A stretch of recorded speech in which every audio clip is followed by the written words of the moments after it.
sebuah gunung. Ibu bapak mungkin kalau kita di tanah air kita, gua itu berada di atas apa di bawah ibu? Di bawah. Biasanya gua itu di bawah. Kalau di kita misalkan di Cilacap ada gua Ratu ya, yang pernah ke sana, atau gua gaya lain. Namun kalau di sini itu guanya malah justru di atas ya, di atas bukit atau di atas gunung ya. Dan bapak ibu akan menyaksikan sendiri nanti, dan bapak ibu bisa membayangkan jika kita yang mendaki gunung tersebut ingin bersembunyi di Gua Thor, itu bagaimana rasanya. Dan kemarin kita sampaikan umur beliau ketika hijrah itu sekitar berapa umurnya bapak ibu? Berapa? 53 ya, 50? Iya, 53. Jadi umur 53 tahun, mungkin bukan 35 ya. Pak Juhro berapa Pak? 18. Alhamdulillah ya. Kalau Pak Subur? Obatnya belum diminum. Oh, Pak Subur 25. Masya Allah. Ahmad Tohari? Fitnah. Ahmad Tohari 31. Umur-umur di surga ini Pak. Ya, Masya Allah. Lah kalau Pak Tohari umurnya 31, saya umur berapa? Baik Bapak Ibu sekalian, umur beliau dalam 53 tahun. Dilihat dari mana? Karena beliau SAW itu meninggal di tahun keberapa Hijriah? Ke-10. Jadi cara menghitungnya begitu ya Bapak Ibu ya. Baik Bapak Ibu sekalian, Jabal Sur itu terletak di atas. Maka Ibu Bapak nanti akan melihat sendiri bagaimana ya begitu terjalnya untuk menaiki bukit ini ya. Bahkan mungkin tidak kalah dengan Jabal Nur yang kemarin saya sampaikan semalam. Perjalanan kita ke Jabal Nur itu sekitar 1,5 jam perjalanan kaki, Masya Allah ya. Siap-siap. Jabal Sur, Bapak Ibu sekalian, ketika Nabi SAW dan sahabatnya Abu Bakar As-Siddiq radhiyallahu anhu itu bersembunyi di sana, itu selama 3 hari 3 malam. Disebutkan para ahli sejarah itu terjadi di malam Jumat, malam Sabtu, dan malam Ahad. Malam Ahad ya. Kalau malam Minggu kayaknya malam mingguan gitu ya. Ini malam Ahad. Ya, malam Ahad ya. Nah, ada beberapa sahabat yang bolak-balik ya. Coba siapa yang bisa menyebutkan sahabat atau sahabiah yang bolak-balik mengantar makanan? Satu, Asma binti Abu Bakar, yang beliau ini adalah saudara Aisyah, beda ibu ya. Selalu Asma ini membawa makanan, kemudian diikat dengan apa? Diikat dengan selendangnya. Maka beliau Asma binti Abu Bakar ini dijuluki apa Pak? Hah? Yang memiliki 2 ikat pinggang ya, karena dipakai, disobek jadi 2 dan kemudian dipakai. Terus ada lagi ya, ada lagi mungkin Bapak Ibu tidak pernah mendengar. Itu adalah putra dari Abu Bakar lagi, Abdullah bin Abu Bakar. Kalau beliau ini itu adalah yang pencari berita. Jadi misalkan beliau turun bergabung dengan masyarakat kafir Quraisy, kalau ada berita apa beliau sampaikan ke baginda Nabi Sallam, Abdullah. Dan satu lagi budaknya Abu Bakar, Masya Allah ya. Maka kenapa Abu Bakar As-Siddiq termasuk orang yang paling mulia, yang kedua setelah Nabi? Ini buktinya Bapak Ibu sekalian. Jadi putrinya 2 itu ikut berjuang. Kemudian juga putranya Abdullah bin Abu Bakar juga ikut berjuang ketika hijrahnya Nabi. Satu lagi sampai budaknya pun, Masya Allah ya Bapak Ibu sekalian. Ini menunjukkan kecintaan seorang Abu Bakar As-Siddiq kepada Nabi SAW. Ya, kepada Nabi Shallallahu Alaihi Wasallam. 5 menit aja. Maka ini sebagai ibrah bagi kita Bapak Ibu sekalian, tempat bersembunyi Nabi Wasallam disebutkan oleh Abu Bakar, Bapak Ibu sekalian, itu mengatakan seperti ini: andai saja orang-orang kafir itu melihat ke bawah saja, itu kelihatan jempol kakinya, kelihatan kakinya. Namun sekali lagi ya, dalam kekhawatiran yang sangat ya, Abu Bakar As-Siddiq sampai gemetaran. Ya siapa yang tidak takut tuh coba? Bapak Ibu misalkan lagi takut sama kecoa misal ya, ngumpet di bawah kolong meja, ternyata pas lihat melirik ke atas, kecoanya di bawah, di atasnya persis. Gimana kira-kira Bapak Ibu berdoa, ya Allah kecoanya jangan ke bawah gitu ya. Ini bukan hanya kecoa, ini lebih adalah mau dibunuh oleh Nabi SAW, mau dibunuh.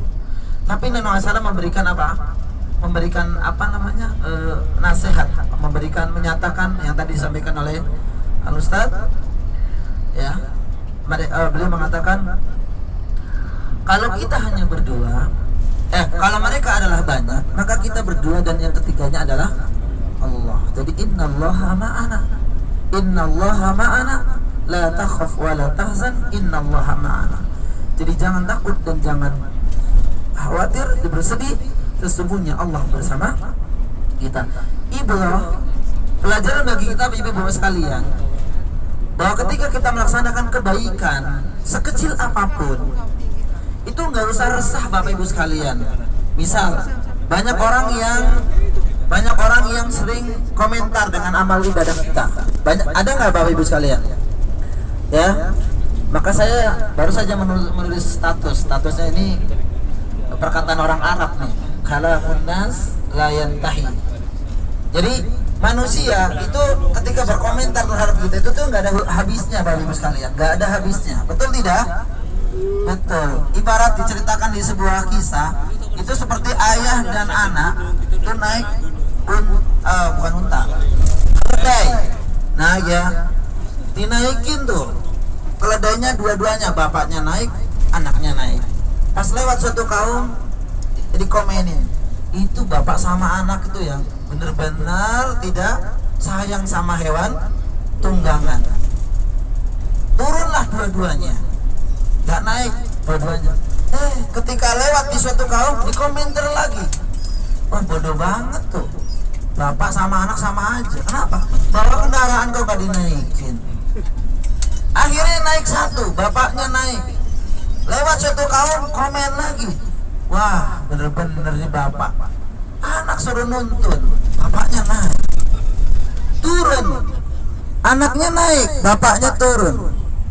Lewat suatu kaum, komentar lagi, bener-bener bapak ya, si anak, masa bapaknya suruh nuntun, dia naik di atas. Kalamun nas la yantahi. Perkataan manusia itu tidak ada ujungnya Bapak Ibu sekalian.